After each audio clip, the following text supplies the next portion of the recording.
Me llamo Leonor Márquez y tengo 78 años. Vivo sola en una casa antigua a las afueras de Guanajuato. Una de esas casas de paredes gruesas, techos altos y ventanas de madera que se abren de par en par para dejar entrar el olor de la jacaranda en flor y el canto de los mirlos al amanecer. La gente que pasa por fuera no imagina la cantidad de historias que guardan estas paredes. La mía no es la historia de una mujer extraordinaria, al menos no en los términos que hoy se celebran. No tengo títulos colgados en las paredes, ni trofeos en vitrinas, ni nietos que me etiqueten en redes sociales. Pero he amado con una fidelidad de hierro. He criado a mi hija con las manos rotas de tanto lavar ropa ajena, y he sobrevivido a la muerte del único hombre que me llamó mi reina hasta el último día. Esteban. Mi Esteban. Él fue el primero en ver algo en mí cuando no era más que una muchachita de trenzas desordenadas que ayudaba a su madre a vender pan en la plaza. Me llevaba 14 años, y por eso mis tías casi se desmayan cuando supieron que me pretendía. Pero él era un hombre recto, trabajador, con mirada honesta y manos de carpintero, que me construyó una mecedora con su nombre grabado antes siquiera de besarme. Nos casamos en la parroquia del barrio, con misa de 6 y arroz cocido por mi madre. Mi alianza de bodas no era de oro puro, era de un material modesto, pero él mandó a grabar nuestras iniciales y la fecha por dentro. Eliane, 1965. Cada vez que la tocaba, sentía su promesa. Ese anillo fue durante más de medio siglo el símbolo de lo que éramos. Una pareja discreta, sin lujos, pero firme como piedra vieja. Después de su muerte, hace 20 años, me prometí no quitármela nunca. Ni siquiera en los días de calor insoportable, ni cuando las manos se me hinchaban por la artritis, ni cuando el médico me pidió que usara una crema que lo podía dañar. Dormía con ella puesta. Desayunaba viéndola brillar en mi dedo mientras el sol se filtraba por la cortina. Era la prueba de que alguna vez fui amada profundamente, de que no todo en esta vida fue sobrevivir y obedecer. Con los años, la casa fue quedando vacía. Mi hija, Alicia, se casó joven y se mudó a la capital. Nos veíamos poco, pero siempre hablábamos en diciembre, para el cumpleaños de Esteban. Decía que su trabajo y los niños la tenían ocupada, y yo fingía que lo entendía. La soledad se volvió mi sombra, pero aprendí a vivir con ella. Empecé a escribir diarios, a coleccionar recortes de revistas antiguas, a tejer mantas que nadie me pedía. A veces los vecinos venían a pedirme hierbas del jardín o me dejaban pan dulce en la reja. Algunos domingos, mi nieto Lucas venía de visita. Él era mi favorito, aunque una abuela no debería decir eso. Pero era el único que se tomaba el tiempo de preguntarme cosas, de mirar las fotos viejas, de acompañarme a la iglesia del barrio y sentarse en silencio junto a mí. Me hacía sentir viva. Lucas creció rápido. Un día dejó de usar jeans rotos y empezó a hablar de negocios. Luego llegó Romina, su novia de modales finos y sonrisa de catálogo. Me la presentó con cierto nerviosismo, como si supiera que no íbamos a hacer buenamigas. Y tuvo razón. Romina tenía esa mirada que evalúa todo como si fuera parte de un escaparate. Mi ropa, mi casa, mis manos manchadas de tierra. Agradecí que se fueran temprano. Pero a pesar de todo, yo seguía guardando para Lucas los mejores momentos. Cuando supe que se iba a comprometer, bordé a mano un mantel de lino con flores de lavanda, como los que hacía mi madre para ocasiones especiales, y le preparé una caja de madera con cartas antiguas de Esteban, sus fotos en blanco y negro, y mi anillo de bodas como símbolo de bendición. No para regalárselo, claro, sino para mostrárselo, para decirle de dónde venía, ¿Qué clase de amor había precedido a su nacimiento? Una tarde, mientras limpiaba mi cuarto, abrí la cajita de cristal donde guardaba la alianza. Era una pequeña caja con bisagras oxidadas, colocada siempre en el mismo sitio, sobre la cómoda, entre una foto de nuestra boda y una estampa de la Virgen del Carmen. Pero al abrirla, el hueco interior estaba vacío. Cerré y volví a abrir. Moví los objetos a su alrededor. Revisé debajo de la cómoda, entre las sábanas. Nada.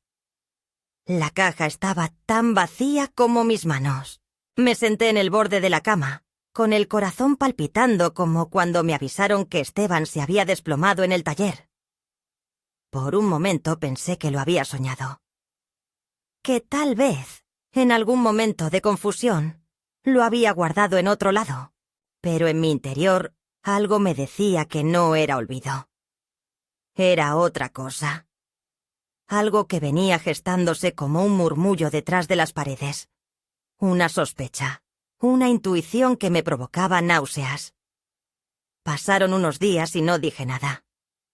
Tampoco lo mencioné cuando Lucas me llamó para invitarme a la cena de compromiso. Solo me limité a sonreír, a preguntar si querían que llevara algún postre, y a elegir un vestido discreto, el mismo que usé para los 15 años de su hermana. Pero mientras planchaba el ruedo con manos temblorosas, no dejaba de pensar en la cajita vacía. En el silencio que se había instalado desde que Alicia vino a buscar unas joyas viejas para un proyecto de diseño, y nunca volvió a preguntar por mí. La noche de la cena, me senté al fondo de la mesa larga, entre tías lejanas y una vecina que no reconocí. Alicia no paraba de hablar de los planes para la boda, de lo elegante que sería todo, de las flores importadas y la joyería personalizada que usaría Romina. Fue entonces, cuando Romina levantó su copa para brindar, que lo vi. El anillo. Mi anillo. Ajustado a su delgado dedo, brillando bajo la luz cálida del candelabro. Y aunque era idéntico al mío, lo que lo delató fue el grabado. Un diminuto destello metálico reveló las letras interiores. L.A.N., 1965. Sentí como si el aire se congelara en mis pulmones. No supe si levantarme o seguir sonriendo. Me llevé la servilleta a los labios para disimular el temblor. Nadie parecía notar mi expresión. Lucas me miró desde el otro extremo de la mesa, pero apartó la vista enseguida. Y Romina, que me observaba como quien mira un mueble antiguo que estorba en una sala moderna, se tocó el anillo con una sonrisa que no llegaba a los ojos. Yo no era una mujer de escándalos. Nunca lo fui. Ni cuando Esteban llegó tarde y con aliento a mezcal, ni cuando Alicia me gritó que su adolescencia había sido un castigo por mi dureza. Aprendí a callar, a guardar el dolor en una caja igual a la que ahora estaba vacía. Pero esa noche, mientras el vino corría y las risas llenaban el salón, entendí algo que no quería aceptar. Ya no me veían, ya no era la matriarca, la guardiana de la memoria, la mujer que tejía el pasado para sostener el presente. Me habían convertido en sombra. Y peor aún, habían saqueado mi alma con una sonrisa en los labios. Mi anillo. Mi historia. Mi Esteban. Lo habían vendido. Y ese fue el principio del fin.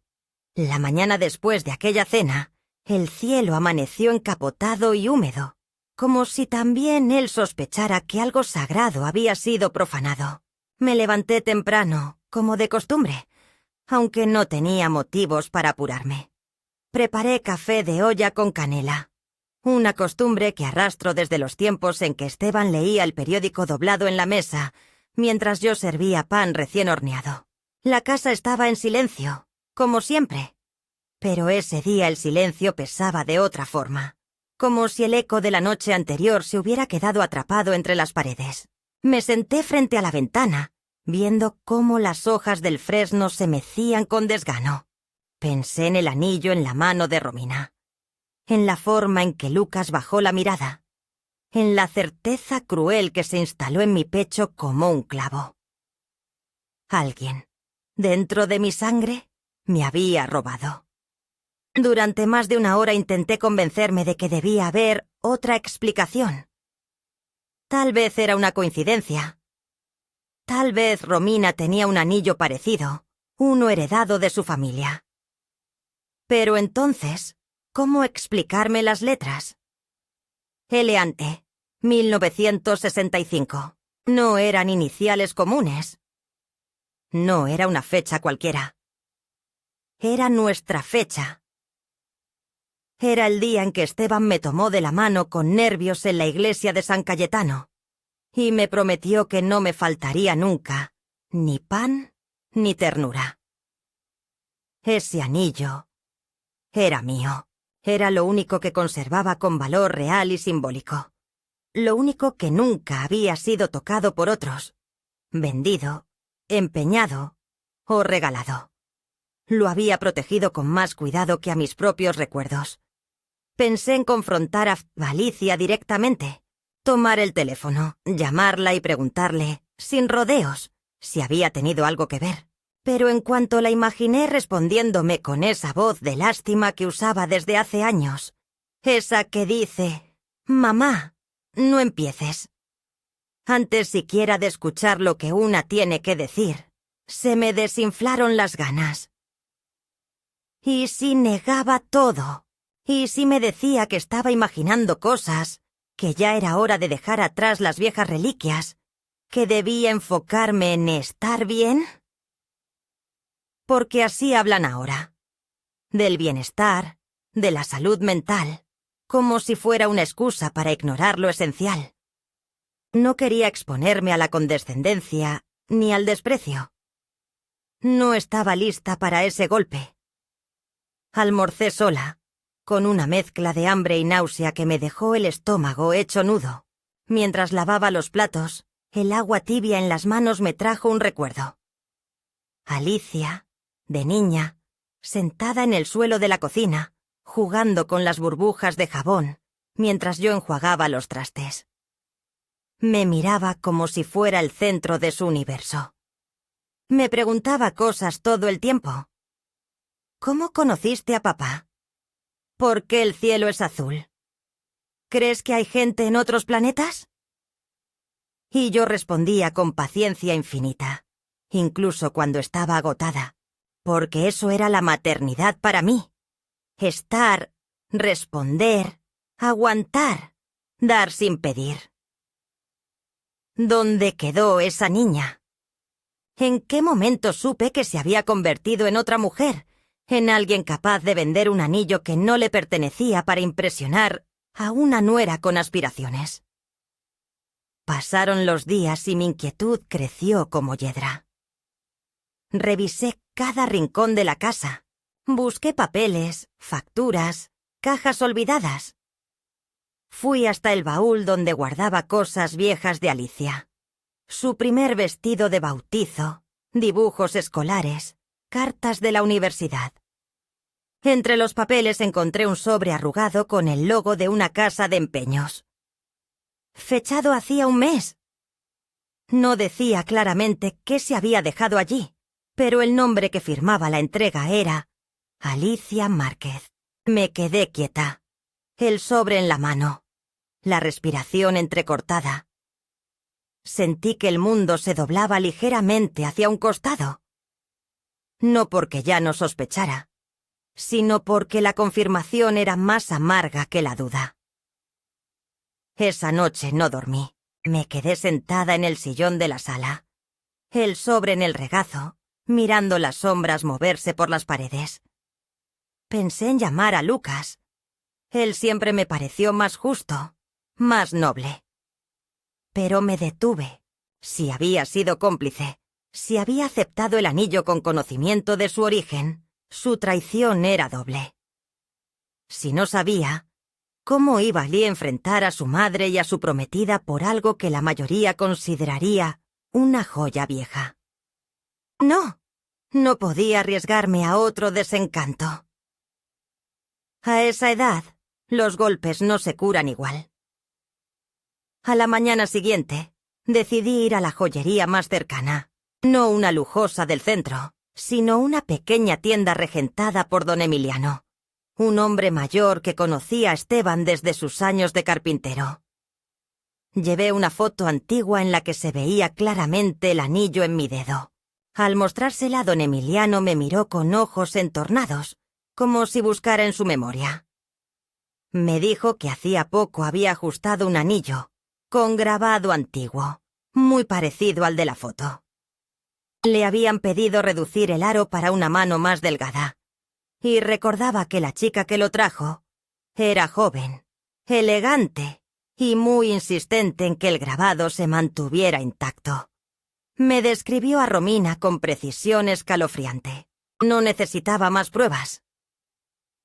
Salí de la tienda con los labios apretados y una dignidad rota que no sabía cómo recomponer. El aire olía a tortillas recién hechas y a gasolina. Caminé despacio por las calles empedradas, sintiéndome extrañamente fuera de lugar en una ciudad que había sido mía durante décadas. Me senté en una banca frente al mercado, viendo a los niños correr, a los vendedores gritar sus ofertas, a las mujeres jóvenes reírse sin culpa. Me sentía tan fuera del tiempo, tan invisible. Y no era solo por el anillo. Era por lo que representaba. Lo habían robado no solo por ambición, sino porque pensaban que yo ya no era dueña de nada. Ni siquiera de mi pasado. Esa misma tarde recibí la invitación oficial a la boda. Llegó en un sobre blanco, adornado con letras doradas y detalles de flores secas. Lucas y Romina tienen el honor de invitarle, decía, como si la traición se pudiera envolver en celofán. Lo dejé sobre la mesa sin abrir más. No podía soportar la idea de ver a esa mujer caminar hacia el altar con mi alianza en el dedo. No podía imaginar el brindis, las fotos, los discursos llenos de falsedad. Sabía que si asistía, me convertiría en cómplice silenciosa de un atropello, en parte del decorado de una farsa. Y por primera vez en muchos años, supe con claridad que no quería serlo. Esa noche llamé a Clara, mi amiga de toda la vida. Le conté lo justo, sin nombrar detalles que pudieran herirme más de lo necesario. Clara, que había enviudado 2 años antes y conocía el valor de los símbolos, guardó silencio un rato largo. Luego dijo con voz grave: «No les debes tu presencia, Leonor. Ya diste todo. No sigas regalando tu dignidad». Esa frase me retumbó en el pecho como una campanada.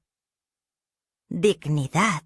Una palabra que pocas veces usé en mi vida, porque siempre creí que el deber venía antes. Pero ahora comprendía que la dignidad también era deber. Deber con una misma, con la historia vivida, con la mujer que fui y que todavía soy. Al día siguiente me senté en la mesa del comedor, frente a una hoja en blanco, y empecé a escribir. No sabía si iba a ser una carta, un manifiesto o una especie de testamento emocional. Pero necesitaba dejar constancia. Empecé por Esteban. Le conté lo que había pasado, como si aún pudiera escucharme desde algún rincón del cielo. Le hablé del anillo, de Alicia, de Lucas, de Romina. Le dije que me sentía sola, pero no vencida, que aún me quedaban fuerzas para defender lo que nos pertenecía, que no iba a callar esta vez, que aunque mi voz no fuera fuerte, iba a resonar con la fuerza del amor mancillado. Y al terminar de escribir, mientras el sol caía sobre el mantel floreado y las sombras se alargaban sobre el suelo, tomé una decisión. Iba a ir a esa boda. Pero no como una invitada cualquiera. No para sonreír y aplaudir, sino para dejar claro, frente a todos, lo que ocurre cuando se cruzan las líneas que jamás debieron cruzarse. cuando lo sagrado se convierte en adorno y lo eterno en mercancía. Porque ese anillo, esa pequeña alianza de metal modesto, no era solo un recuerdo. Era mi historia. Y yo, Leonor Márquez, estaba viva todavía para contarla. El día de la boda llegó con la puntualidad cruel de los relojes antiguos, esos que nunca fallan aunque uno ruegue que se detengan. Desde la madrugada estuve despierta, no porque tuviera algo que preparar. Nadie me había asignado ningún rol, sino porque el corazón, cuando anticipa dolor, ya no obedece al cuerpo. Me senté en la cama con la espalda apoyada en el cabezal, sosteniendo entre las manos la invitación con letras doradas. La había abierto finalmente, y la leí varias veces con una mezcla de incredulidad y desdén. La señora Leonor Márquez está cordialmente invitada a presenciar la unión de Lucas y Romina, a celebrarse en la hacienda del Encino a las 4 de la tarde. No había mención de abuela del novio, ni de algún agradecimiento especial, ni de lugar reservado. Era una invitación más, como la que se le manda al carnicero del barrio o a una excompañera de colegio por compromiso. El vestido que elegí era uno de lino azul marino con bordados discretos en el cuello. Me lo había regalado Clara en mi cumpleaños número 75, diciendo que algún día tendría una ocasión digna para lucirlo. Hoy me parecía irónico pensar que lo usara para ser testigo del último acto de despojo. Me peiné con esmero, recogiendo el cabello con una peineta de nácar que había pertenecido a mi madre. No llevaba joyas. No tenía ganas. Me miré al espejo antes de salir y vi a una mujer que ya no buscaba aprobación ni afecto. Solo verdad. Y eso, en un día como aquel, ya era suficiente. Tomé un taxi hacia la hacienda, un lugar lujoso y apartado en la Sierra Baja, donde los magnates suelen celebrar sus eventos. No me sorprendió. Romina siempre soñó con escenarios dignos de revista. El camino fue largo y silencioso. El chofer, un muchacho amable, intentó iniciar conversación, pero bastó con mi mirada breve para entender que prefería el silencio. Al llegar, el contraste fue inmediato.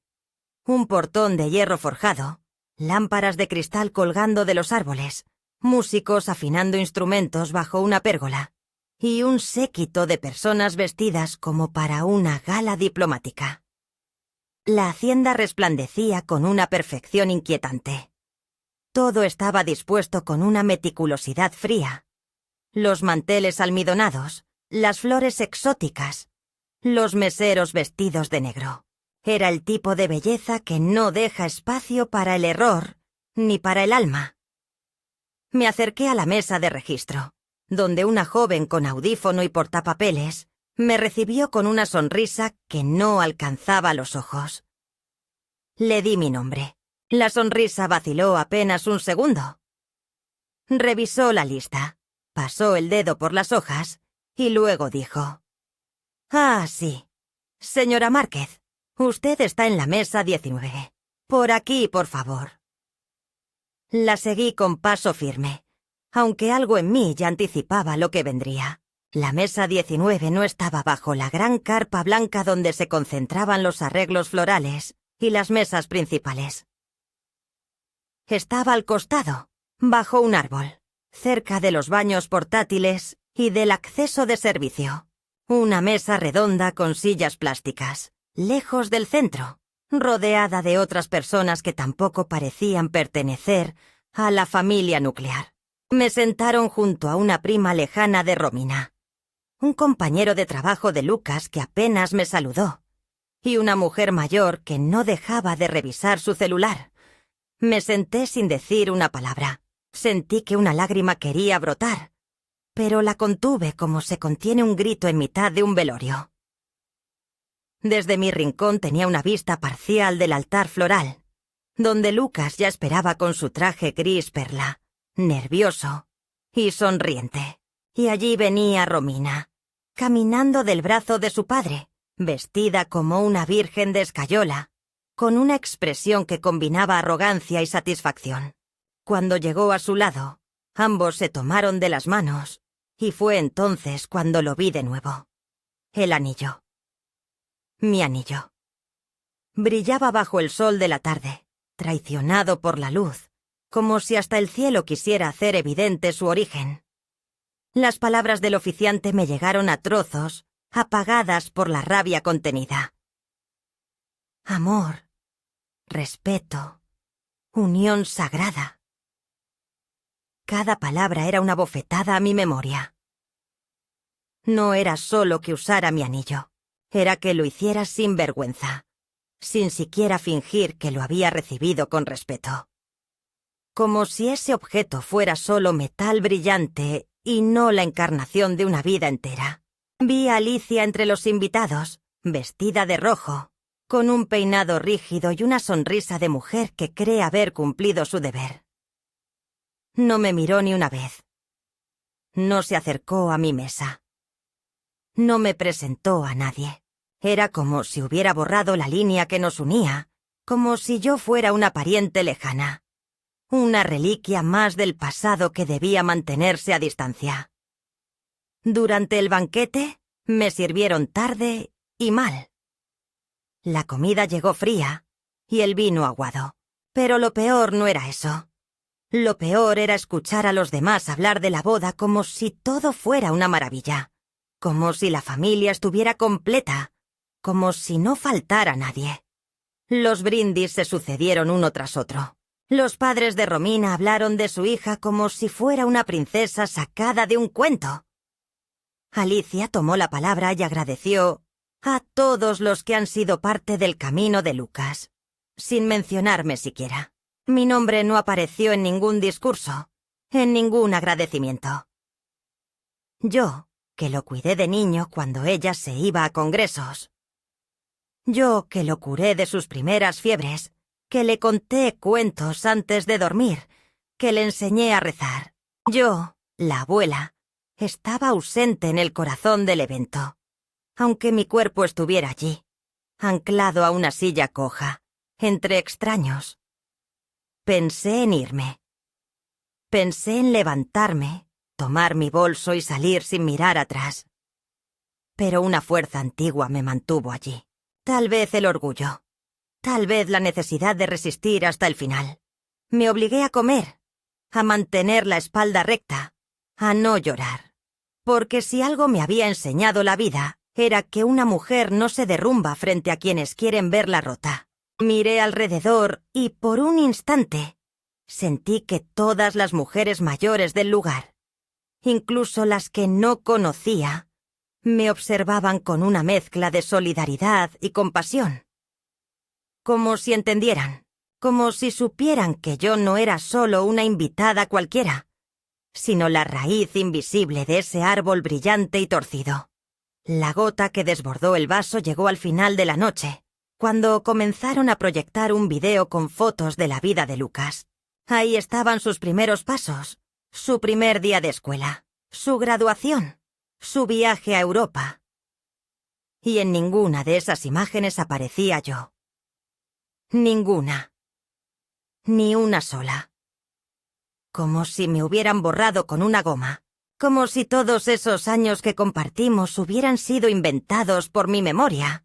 Miré a Clara, que estaba sentada más cerca del centro, y cuando nuestras miradas se cruzaron, asentí con la cabeza. Era la confirmación silenciosa de lo que ya sabíamos. Me habían exiliado del relato familiar. Con elegancia, con cortesía, pero con una violencia que ninguna cachetada podría igualar. Cuando terminó la proyección, me levanté despacio. Caminé entre las mesas, sin saludar a nadie. Pasé junto al altar, donde quedaban restos de flores marchitas y copas abandonadas. Me detuve un momento y miré a Lucas, que hablaba con un grupo de amigos. Romina estaba a su lado, riendo con la cabeza echada hacia atrás, su mano sobre el pecho. Y ahí, otra vez, el anillo. Ese anillo que había conocido los dedos de Esteban, que había sentido los latidos de una vida verdadera, ahora brillaba en la mano de una mujer que nunca conocería el peso del sacrificio. No dije nada. No hice escándalo. Solo me fui. Tomé otro taxi de regreso a casa. El trayecto fue silencioso, y el chofer, por fortuna, no hizo preguntas. Al llegar me quité los zapatos y me senté en la cocina, aún vestida, mirando la taza de café que había dejado por la mañana. La casa estaba en penumbra. Las fotos de la pared me miraban con esa dignidad serena que solo tienen los retratos antiguos. Me acerqué al mueble donde antes descansaba la cajita de cristal y, por instinto, la abrí de nuevo. Seguía vacía, pero esta vez no lloré. Esta vez, dentro de mí, algo empezó a germinar. No era rabia ni tristeza. Era una decisión. No sabía aún qué forma tomaría, pero era firme. Sabía que lo que había comenzado como una sospecha y se había confirmado con un golpe simbólico, ahora se convertiría en acto. Habían querido borrarme, despojarme, reducirme a un asiento lejos del centro. Pero aún estaba viva, y con eso bastaba para comenzar. Esa noche, después de volver de la boda como una sombra arrastrada por la dignidad rota, no encendí las luces al entrar. Dejé el bolso sobre la mesa, los zapatos al lado de la alfombra, y avancé por la casa como quien atraviesa un mausoleo en el que los recuerdos se vuelven más reales que los objetos. La casa me recibió con ese silencio que solo se entiende cuando una ha vivido sola demasiado tiempo. Ya no era un silencio vacío, sino uno espeso, cargado de preguntas, de ausencias que gritaban más fuerte que cualquier voz. Me detuve frente al espejo del pasillo, ese de marco desgastado que había sido regalo de bodas de mi madrina. Me vi reflejada en la penumbra, con el peinado deshecho y el rostro cansado. Por primera vez me observé sin filtros, sin excusas, sin la máscara que me había puesto durante toda una vida para aparentar fortaleza. Y sin embargo, bajo las arrugas, bajo las ojeras, aún quedaba esa mirada que no había cedido. Aún quedaba algo intacto en mí, una pequeña brasa que no habían logrado apagar. Fui a la cocina y calenté un poco de leche con canela, como solía hacer Esteban cuando los días eran malos y la esperanza flaqueaba. Me senté en la mesa, con las manos rodeando la taza caliente, como si el calor pudiera reconstruirme. Entonces, sin planearlo, sin saber por qué, me puse a escribir. No una carta, no un reclamo, sino una especie de inventario. Empecé a anotar, con letra firme, todos los sacrificios, las renuncias, los actos invisibles que habían sostenido a mi familia durante décadas. Escribí cómo renuncié a comprarme ropa nueva durante 10 años para pagarle a Alicia sus estudios. Cómo vendí la vajilla heredada de mi abuela para financiar el viaje de Lucas a Europa cuando ganó aquella beca. Cómo hipotecamos la casa en los 90 para salvar el negocio de Esteban. Cada línea era una piedra en el muro de mi memoria, una evidencia de que mi existencia no había sido trivial ni prescindible. Me llevó horas. Llené 3 hojas. Al terminar, sentí que algo dentro de mí se había reorganizado. Ya no era solo dolor, era claridad. A la mañana siguiente desperté temprano. El sol aún no asomaba del todo, pero ya los pájaros anunciaban el día. Me vestí con calma, con ropa cómoda, pero digna. Y llamé a un taxi. Tenía una cita con el licenciado Rivas, el abogado que había llevado durante años los asuntos de Esteban y que, aunque ya jubilado, seguía atendiendo a unos pocos clientes de confianza. Era un hombre discreto, pulcro, con manos siempre cruzadas sobre el escritorio y una mirada que no juzgaba. Me recibió con la sorpresa de quien no espera visitas tempranas, pero con esa cortesía antigua que aún no ha sido arrasada por la prisa del mundo moderno. Me ofreció café y me escuchó en silencio mientras le contaba, con palabras medidas, lo que había ocurrido. No omití nada. Le hablé del anillo, de la boda, de la humillación. No lloré. Solo relaté, y cuando terminé, le entregué las hojas escritas la noche anterior. El licenciado las leyó con atención. Asintió varias veces. Al final, alzó la vista y me dijo algo que no olvidaré. Usted tiene más poder del que cree, doña Leonor. Siempre lo ha tenido. Lo que pasa es que no se ha permitido ejercerlo. Esa frase me estremeció, porque era verdad. Siempre me habían enseñado a callar, a servir, a no incomodar, a ser el pilar que sostiene, no el que decide. Pero ya no estaba dispuesta a seguir en ese papel. El licenciado me explicó mis opciones legales. Me recordó que la casa donde vivo aún está a mi nombre, que tengo acciones en la empresa que ayudamos a fundar con Esteban y que, aunque nunca las ejercí, siguen existiendo. Me habló de fideicomisos, de cláusulas, de la posibilidad de reestructurar todo. Y cuando terminó, me preguntó: ¿Estás segura de lo que quiere hacer? Le respondí sin dudar. Por primera vez en mucho tiempo, sí. Durante las semanas siguientes, me dediqué a reorganizar mi mundo. Volví a abrir archivos que llevaba años sin tocar. Revisé documentos, localicé recibos, contratos, cartas. Todo estaba allí, como dormido, esperando a ser despertado. Fui al banco, hablé con un contador, firmé papeles. Mientras lo hacía, sentía que recuperaba partes de mí que había entregado sin condiciones. Ya no lo hacía con rabia, sino con determinación. No se trataba de venganza. Se trataba de justicia, de restaurar la verdad de una vida que había sido borrada, manipulada, utilizada como cimiento pero nunca reconocida. Una tarde, mientras regresaba del despacho del contador, recibí un mensaje de voz de Clara. Me decía que Lucas había ido a buscarla, que estaba confundido, que quería hablar conmigo. No le respondí de inmediato. Necesitaba aún proteger mi paz.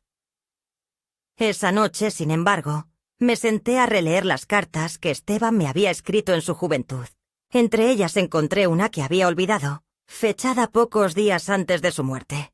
En ella me hablaba de su temor a dejarme sola, de su esperanza de que Alicia no se olvidara de lo que habíamos construido, y de su fe en que yo sabría sostener la casa, la familia, la memoria. Esas palabras me atravesaron como un cuchillo caliente, porque aunque lo había dudado muchas veces, en ese momento supe que sí, que estaba sosteniendo todo eso, y que aún podía hacerlo, a mi manera. Al día siguiente, tomé la decisión que sería el punto de quiebre. Cancelé la transferencia mensual que hacía desde hacía años al fondo de apoyo familiar que Alicia gestionaba para emergencias. Bloqueé su acceso a mi cuenta. Revoqué un poder notarial que le había dado hacía más de 10 años. Y, lo más importante, redacté una nueva disposición testamentaria, dejando claro que ningún objeto de valor emocional podía ser vendido o cedido sin mi autorización expresa. Incluí una cláusula que especificaba la historia del anillo, con fotos y fechas. Era un acto simbólico, pero vital, porque los símbolos son los que sostienen la identidad, incluso más que las posesiones. La reacción no tardó. 2 días después, Alicia me llamó. No con voz de hija preocupada, sino con el tono impaciente de quien ha perdido un privilegio. Me preguntó si estaba bien, por qué había hecho esos cambios.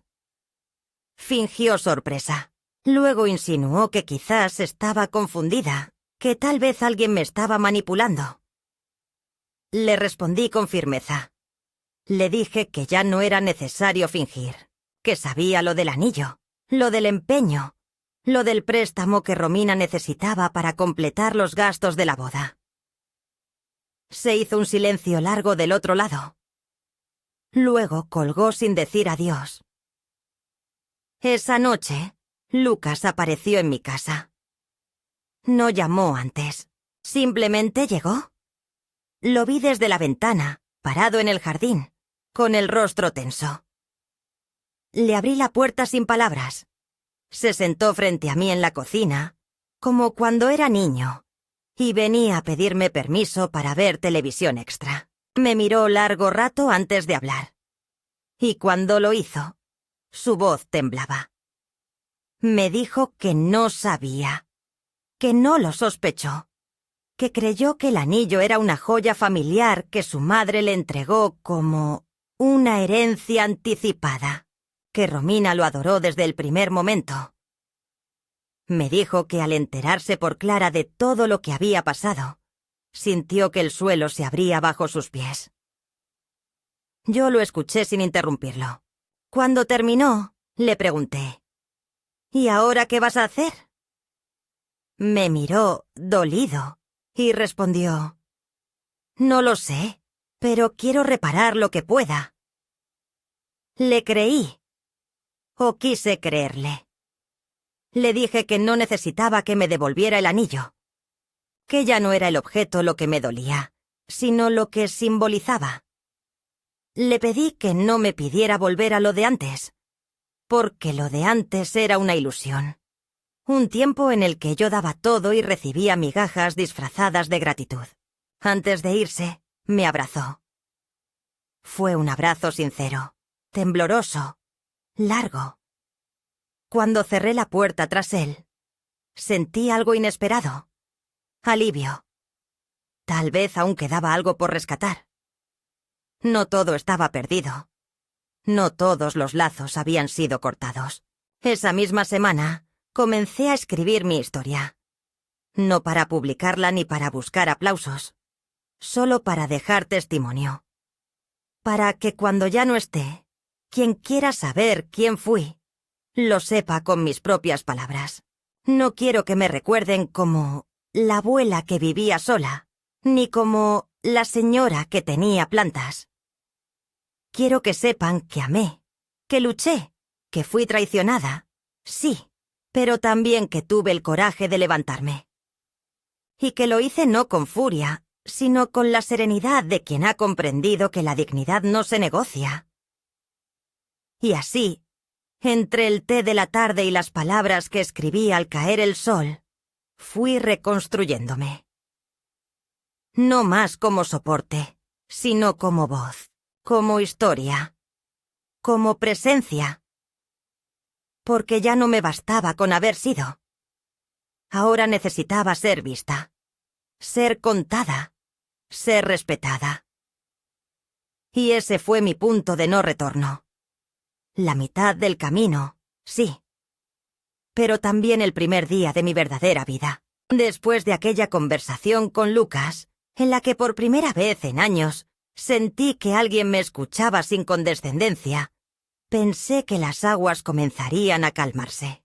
Sin embargo, la realidad se encargó de demostrarme que cuando una mujer decide alzar la voz después de décadas de silencio, el mundo que la rodea no siempre está dispuesto a escucharla sin resistencia.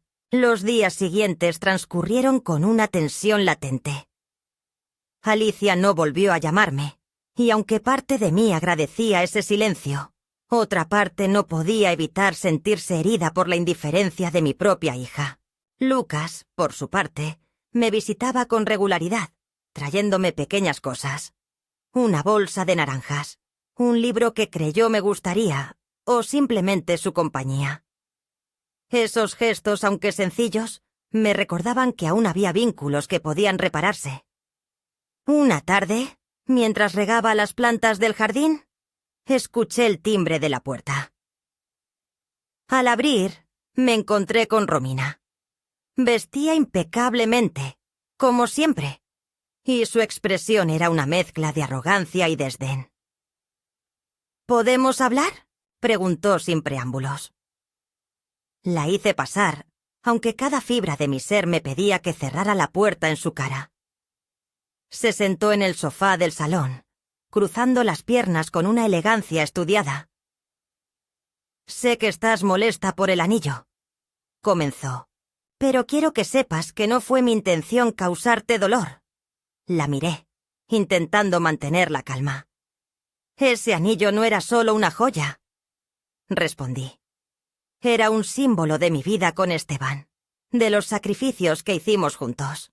Romina suspiró. «Entiendo que tenga un valor sentimental para ti, pero Alicia me lo dio como un regalo». «¿Y no te pareció extraño que tu suegra te regalara un anillo con una inscripción que no tenía nada que ver contigo?», pregunté sintiendo cómo la indignación crecía en mi interior. Romina se encogió de hombros. «Pensé que era una tradición familiar». La conversación no llevó a ninguna parte. Romina se marchó sin mostrar un atisbo de arrepentimiento, y yo me quedé con la sensación de haber hablado con una pared. Poco después, comenzaron a llegarme rumores. Vecinas que me encontraban en el mercado me decían que Alicia comentaba que yo estaba perdiendo la lucidez, que mis decisiones eran producto de la senilidad. Me dolía profundamente que mi propia hija intentara desacreditarme de esa manera. Decidí entonces tomar medidas más drásticas. Con la ayuda del licenciado Rivas, inicié un proceso legal para asegurar que mis bienes y decisiones no pudieran ser cuestionados por nadie. Redacté un testamento detallado, dejando claro cómo debían ser distribuidos mis bienes y quiénes eran mis herederos legítimos. También establecí un poder notarial, designando a Clara como mi representante legal en caso de que yo no pudiera tomar decisiones por mí misma. Estas acciones provocaron una reacción inmediata. Alicia me llamó, furiosa, acusándome de traición, de poner a una amiga por encima de la familia. Le respondí con firmeza, recordándole que fue ella quien primero me traicionó al vender el anillo sin mi consentimiento. La tensión alcanzó su punto máximo cuando recibí una notificación legal. Alicia había iniciado un proceso para declararme incapaz de manejar mis propios asuntos, alegando que estaba mentalmente inestable. Me sentí devastada. Nunca imaginé que mi propia hija llegaría a tal extremo. Sin embargo, no me dejé vencer. Con la ayuda del licenciado Rivas y de Clara, reuní pruebas de mi lucidez. Evaluaciones médicas, testimonios de vecinos y amigos, incluso cartas que había escrito recientemente. Presentamos todo ante el juez, y tras una audiencia, se desestimó la solicitud de Alicia. Esta victoria legal fue agridulce. Por un lado, había defendido mi derecho a decidir sobre mi vida y mis bienes. Por otro, la relación con mi hija estaba más rota que nunca.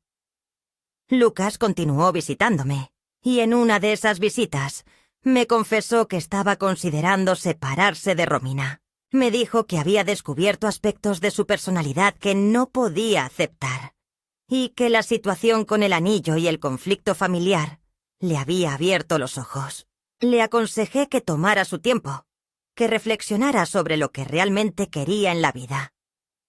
Le recordé que las decisiones importantes no debían tomarse en medio de la tormenta. Mientras tanto, yo me dedicaba a reconstruir mi vida. Retomé actividades que había dejado de lado. La jardinería, la lectura. Incluso comencé a escribir mis memorias. Encontré en la escritura una forma de sanar, de dar sentido a todo lo vivido. Una tarde, mientras escribía en mi cuaderno, recibí una carta. Era de Alicia. En ella me pedía perdón. Decía que había actuado impulsivamente, que se había dejado llevar por la presión y el miedo. Me aseguraba que nunca fue su intención hacerme daño. Leí la carta varias veces. Parte de mí quería perdonarla, abrazarla y dejar atrás todo el dolor. Otra parte, sin embargo, necesitaba tiempo. Decidí responderle.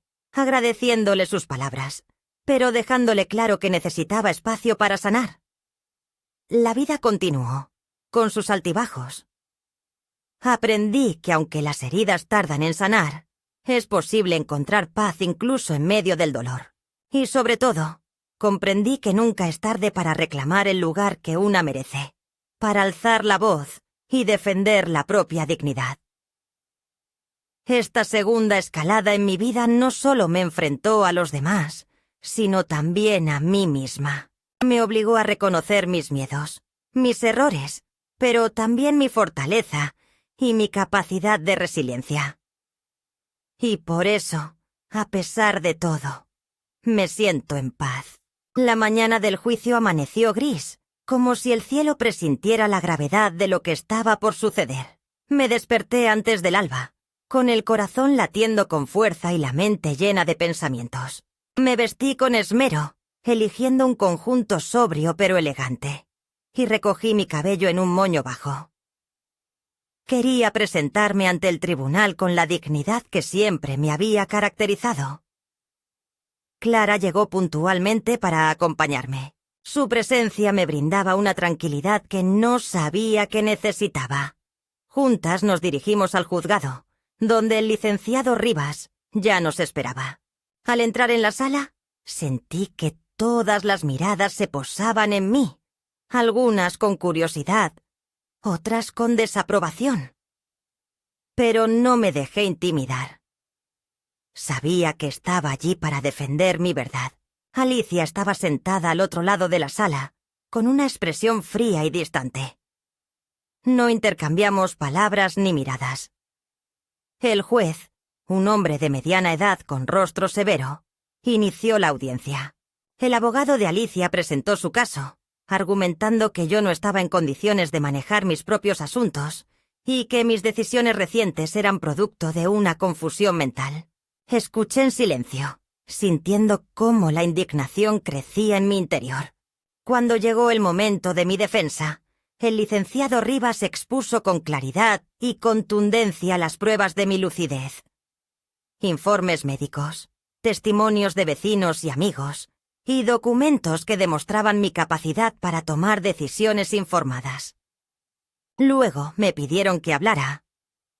Me levanté, respiré hondo y comencé a relatar mi historia.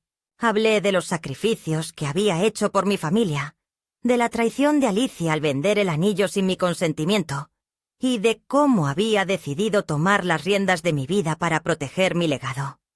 Mi voz no tembló. Cada palabra que pronunciaba era una afirmación de mi derecho a ser escuchada y respetada. Al terminar, el juez guardó silencio por unos momentos antes de dictar su veredicto.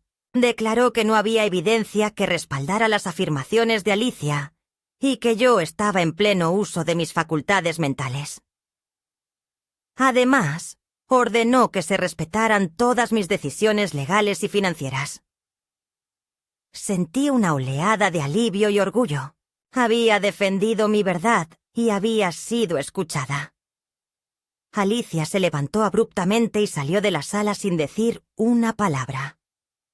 No intenté detenerla. Sabía que nuestra relación había cambiado irrevocablemente.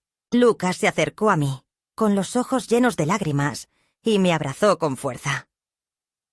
En ese momento, supe que aunque había perdido a una hija, había recuperado a un nieto.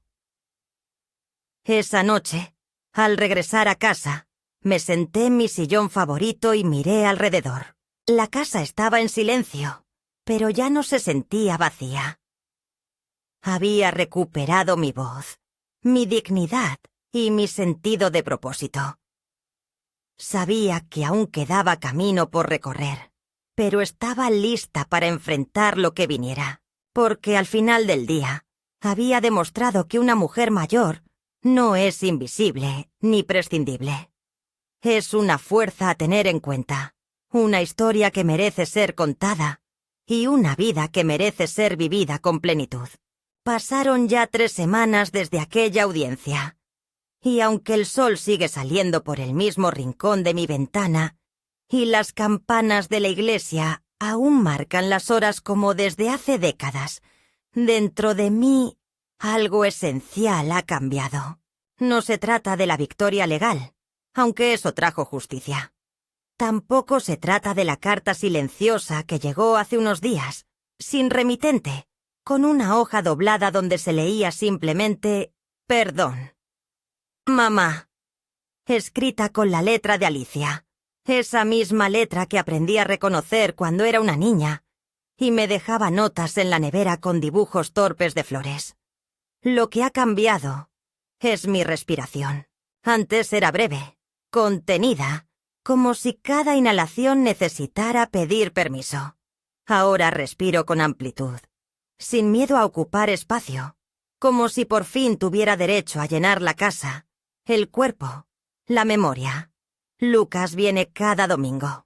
Trae pan de nata del mercado y se sienta conmigo en la cocina, a veces en silencio, a veces preguntando por su abuelo, por historias que nunca antes le conté. Le mostré el diario donde anoté todo lo vivido en estas semanas, y también le di la caja de madera con las cartas de Esteban, esa que nunca entregué a Romina. Me pidió permiso para leerlas en casa, y lo hizo con un cuidado que me recordó al Esteban joven, meticuloso, amante de los detalles. A veces lo veo mirar sus manos como si buscara en ellas rastros de otro tiempo, intentando entender de qué están hechas las raíces que lo sostienen. No he vuelto a hablar con Alicia, y aunque a veces esa ausencia duele como una piedra en el pecho, he aprendido a aceptarla. La carta que me envió no vino seguida de una llamada, ni de una visita, ni siquiera de una promesa. Fue una grieta apenas perceptible en el muro que nos separa. Y está bien. No todas las heridas se cierran. No todos los hilos rotos pueden anudarse de nuevo sin dejar nudos feos. A veces, perdonar no significa retomar el camino compartido, sino aceptar que ese camino llegó a su fin con dignidad. Y seguir, con paso propio. He dejado preparado todo lo que vendrá después. El licenciado Rivas tiene en sus manos el testamento definitivo. Uno que no solo distribuye bienes, sino que cuenta historias. Cada objeto tiene una historia, y cada historia está escrita. No quiero que me recuerden por lo que dejé, sino por lo que fui. Por las semillas que planté, por las noches que pasé en vela, por las veces que elegí el silencio para no destruir, y por esta última vez, cuando elegí hablar para no desaparecer. He designado a Clara como custodia del archivo familiar. Le he pedido que se asegure de que nada termine en manos equivocadas, ni en vitrinas vacías de significado. En el jardín, las bugambilias están floreciendo con un rojo tan intenso que parecen manchadas de sangre. A veces me siento a mirarlas al caer la tarde, con una taza de café negro entre las manos. Me dejo bañar por la luz dorada y pienso en Esteban, no con nostalgia, sino con gratitud. Pienso en cómo hubiera reaccionado ante todo esto.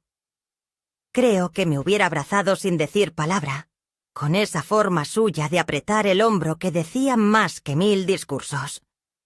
Me gusta imaginar que estaría orgulloso, que al fin entendí lo que él siempre me dijo, que no hay amor verdadero sin respeto, ni respeto sin límites, y que no hay edad para defender lo que una ha construido.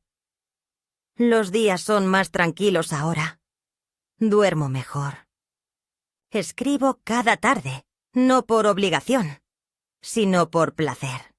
A veces solo anoto pensamientos sueltos, como quien planta semillas al azar y espera que algún día florezcan en otro jardín.